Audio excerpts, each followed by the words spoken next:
우리가 대표해야 될 어떤 세상, 그 세상에 대해서 세상을 사랑하란 말이 아니에요. 그 세상의 상황이 어떤지 깊이 생각할 필요가 있어요. 그 면에 있어서는 대학교가 여기 시골에 지금 이렇게 있는 게 여러분들의 삶을 구성하고 있는 아주 근본적이고 실제적인 문제들로부터 조금 떼어놓는 경향이 있어요. 한편으로는 좋고 한편으로는 좀 별로입니다. 좋다는 거는 더 근본적으로 공부하게 만드는 환경일 수 있기 때문에 좋다는데, 다만 우리가 이제 그걸 제대로 지금 못하고 있어서 문제지.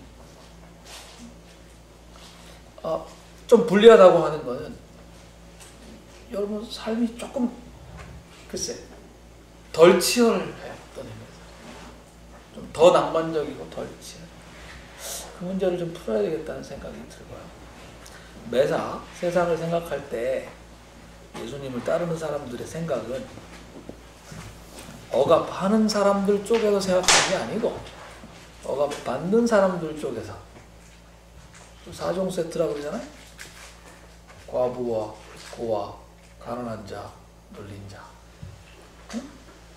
내 말이 아니고 누가복음 4장에 예수님이 사역을 시작하실 때 갈릴리 시나고그에서 맨 처음 읽으신 그 이사야 말씀, 해방의 해를 선포하고 은혜의 해를 선포하고 그 사역이 이제 시작된다 라는 선전을, 그 사람들의 시각에서 좀 세상을 봐야 될 필요가 있다 그렇게 생각합니다. 나는 뭐 여러 번 얘기지만 돌아가신 재정구 선생을 아주 좋아합니다. 네. 재정구 선생이 1980년대에 소위 이 나라의 민주화를 위해서 운동하려는 사람들에게 아주 큰 가르침을 주셨어요. 원래 당시에는 뭐 운동한다는 사람들 대체로 막스주의자니까 막스주의자들 안에 패가 두 패인 거예요. 하나는 노동자가 결국 세상의 중심이다 이렇게 하는 파, 이걸 이제 레닌파라 그렇게 부릅니다. 근데 노동자가 중심이 되면 이게 이제 영국이나 이런 데서 혁명이 일어났어야 되는데 그렇게 안 됐잖아요. 그러니까 이건 사실은 아까 우리 바쿤이나 뭐 막스 이렇게 얘기했다면 그건 세상 물정 모르는 놈들이 책상 물림들이 하는 짓이다. 이렇게. 진짜 혁명은 어디서 오는 거냐? 결국 그때 달라지는 건데, 인류의 지금 현재 생산 어떤 양식의 상황, 생산 관계의 상황으로 보면 농민이 핵심이다. 이쪽 파를 이제 마오파라, 뭐 대통파라 이렇게 합니다. 조금 버전은 다르지만 1970년대, 80년대에 여러분 믿을지 모르겠는데 서경석 목사님 누군지 알죠? 서경석이 여러 사람인데 그 중에 제일 유명한 서경석 목사님, 1970년대 말에 우리 기독교 학생운동의 리더였어요. 1970년대 말에 그분이 고생 하시다가 80년대가 되셔서 미국으로 유학을 가시게 됐는데, 유학 가시기 전까지 본인이 기독교 마오주의자였어요. 자, 여기에 재정우 선생님이 다 틀렸다. 진짜 혁명. 재정우 선생님 카톨릭이셨어요. 근데 정치가나 운동가라기보다는 본인 스스로를 참도를 찾아서 구도했던 사람으로 기억해 주기 바랍니다. 책에 보면 그런 구절이 나와요. 그런 말씀 남기셨어요. 마오주의자들, 레닌주의자들 싸우는 건 다 틀렸다. 진짜 핵심은 그들 모두가 가난하다는 것이다. 그래서 노동자와 농민하고 같은 급으로 도시빈민을 한국 사회의 민주화를 이끄는 동등한 세력으로 만드셨어요. 근데 도시빈민은 사회과학적으로 분석을 해보면 실체가 잘 안 잡혀요. 그런데 실제로 시위 현장에 가면 있어.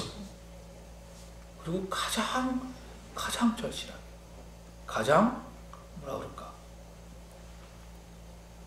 조직화된 이해관계 없이 아까 말씀하신 대로 어떤 의미에서 가장 몸의 느낌에 충실하게 그렇지 않습니까? 최정구 선생 나는 일찍 돌아가셨는데 하나님이 우리에게 보내셨던 선지자였다. 그렇게까지도 생각합니다. 너무 일찍 돌아가셔가지고 계셨으면 그 양반이 대통령이 됐을 텐데 노무현 씨가 대통령이 됐어요. 조금 그건 좀 딴 얘기고 요컨대 지금 도시민민 그 얘기 하라 그 말이 아니고 4종 세트 고아, 과부, 가난한 자 눌립니다. 의 어떤 초점을 가지고 여러분이 개입해 들어가야 될 세상을 살펴보고 그것과 관련해서 지금 나는 어디 있는가? 지금 우리는 어디 있는가? 교회는 지금 무엇을 하고 있는가?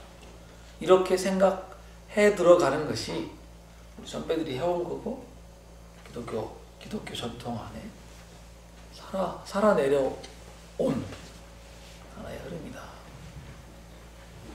그런 생각을 하고 싶고 내 요새 좀 참념하고 있는 주제 중에 하나는 나한테 배우는 여러분들이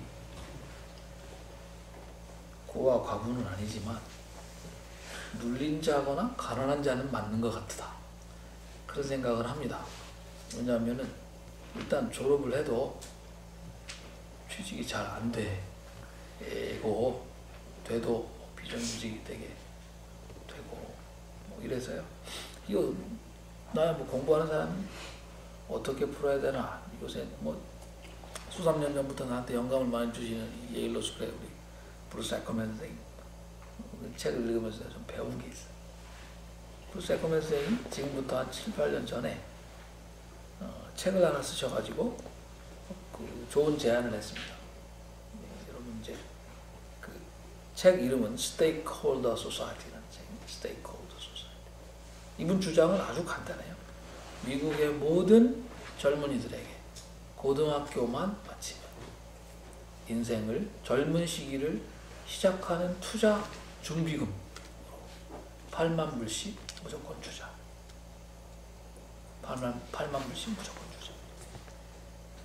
우리나라에는 이게 이제 사회적 지분이라는 용어로 번역이 되어서 좀 알만한 사람들에게 이렇게 좀 상당히 동의를 얻고 있어요. 핵심 논리는 이겁니다. 고등학교까지 했으면 이 사회에서 요구하는 기본은 마친 거잖아요. 그런데 그 이후에 대학을 가든 안 가든 간에 적어도 10대 후반에서 30대 초반까지는 준비를 해야 뭔가를 준비를 해야 사회에 기여하는 사람이 되잖아요. 근데 자기는 하고 싶어요. 자기는. 그런데 돈이 없어. 또는 뭔가 자기 능력을 개발할 수 있는 기회를 부여받지 못했어. 그러면 이 사람이 미국이라는 사회의 구성원인 한 기회는 주어야 한다. 기회는. 나중에 이 사람이 8만 불 받아가지고 바로 그 다음날 라스베가스에서 날렸다. 미국이 무슨 어쩌고 저쩌고 그런 소리 하면 8만 불이나 줬는데 네가 날렸잖아. 이렇게는 말할 수 있다는 거예요. 그런데 아예 안 주고 아예 그 기회 자체를 부여하지 않으냐. 미국이라는 사회가 과연 공정한 사회라고 말할 수 있겠는가. 그런 얘기예요. 여러분 1달란트, 2달란트, 5달란트 얘기하잖아요. 우리가 잘 묵상하지 않는 포인트는 1달란트는 좀 받았다. 이거 1달란트라도 받았다는 거예요. 예수님이 남겨놓고 간 그 비유에서 사람들 중에 안 받은 사람은 아무도 없어요. 1달란트라도 받았으니까 추궁을 할 수가 있는 거예요. 기본적인 기회의 평등 보장하려면 8만 불씩은 주자. 근데 아주 흥미로운 건요. 이분이 같이 책을 쓰신 분이 자기 제자쯤 되는 분인데 세법 교수님. 계산을 해봤더니 이렇게 된다는 거예요. 국가가 보조를 해가지고 8만 불씩 내는 거를 60년을 하면 2010년부터 시작한다면 2010년에 처음으로 받은 사람이 60년 지나면 나이가 80이 되니까 죽을 거 아니에요. 죽을 때 자기가 남겨놓은 유산의 40%를 이 기금으로 낸다. 이렇게 계산하면 뭐 계산도 상당히 잘했어요. 뭐 평균 뭐 그것도 하고 중간에 죽을 거 뭐 이자 이렇게 계산 잘했어요. 그 계산에 의하면 미국 정부가 60년 동안만 보조를 하면 60년 뒤에는 죽는 사람들이 내는 그 돈이 돌아 들어오기 때문에 이게 자동으로 굴러간다. 그러니까 말하자면 개를 하는 거지, 개. 우리 전체가 개를 하는 거지. 근데 개를 타는 사람은 누구? 이제 19살, 20살 된 그 사람들이 8만 불 받아서 자기 인생을 엄마 아빠한테 기대지 않고 우리 사회 전체가 모아준 돈이니까 이걸 가지고 어쨌든 내가 시작은 해보겠다. 계금을 나중에 내는 사람은 돌아가신 장관들 그동안 고마웠습니다 하고 네. 저는 상당히 멋진 아이디어다 그런 생각하고요. 미국은 이거 못해요. 미국은 못해. 미국은 여러 가지 문제가 많이 있는데 아무튼 하기 어려워요.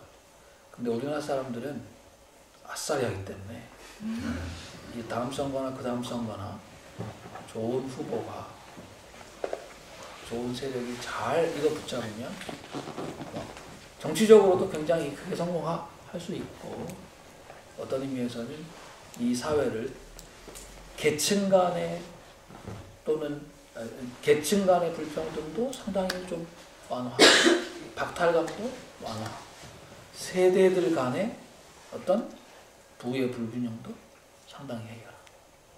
또 우리 한국 사람들은 이 피해 개하고 고수도 두 개는 흘러가잖아.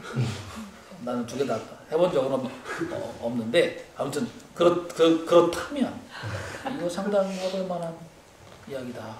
요새 그런 생각합니다. 오후마다 내가 산책을 하는데 산책할 때마다 늘 요새 왔다 갔다 하면서 스테이크홀더 소사이티 그 생각합니다. 한 가지 예를 드린 건데 이런 소리를 내가 해서 글 쓰는 거는 뭐 한동에 있는 뭐 이모란 친구 또 이렇게 해. 여러분들이 하는 거는 조금 다를 겁니다. 한번 생각해보세요. 이건 어디까지나 하나의 예이고 여러분들이 우리 교회, 한동대학교 이런 범위로 사고하고 이런 범위로 하면 고만한 인간밖에 안 되는 거예요. 크게 여러분들이 지금 남미 어딘가에서 오는 커피를 먹잖아요. 중국에서 생산된 신발을 신잖아. 맨체스터 유나이티드를 응원하잖아. 그럼 그 스케일로 문제를 보고 문제를 푸는 걸 도전해보라. 미안하지만 우리 교수들한테 그것까지는 바라지 마요. 너무 힘들어 그것까지. 당신들 같으면은 이제부터는 당신들이야. 당신들 같으면은 맘먹기에 따라서는 할 수 있다. 그런 생각을 하게 됩니다. 이걸 우석훈식으로 표현하면 진을 짜라. 근데 글쎄 진은 다 짤 줄 아는 거 아니야? 우석훈 이거 조금 잘못 말한 것 같고 여러분들이 스파크만 일어나면 뭔가 할 수 있다. 나는 그렇네요. 자, 뭐 시간이 좀 많이 났습니다.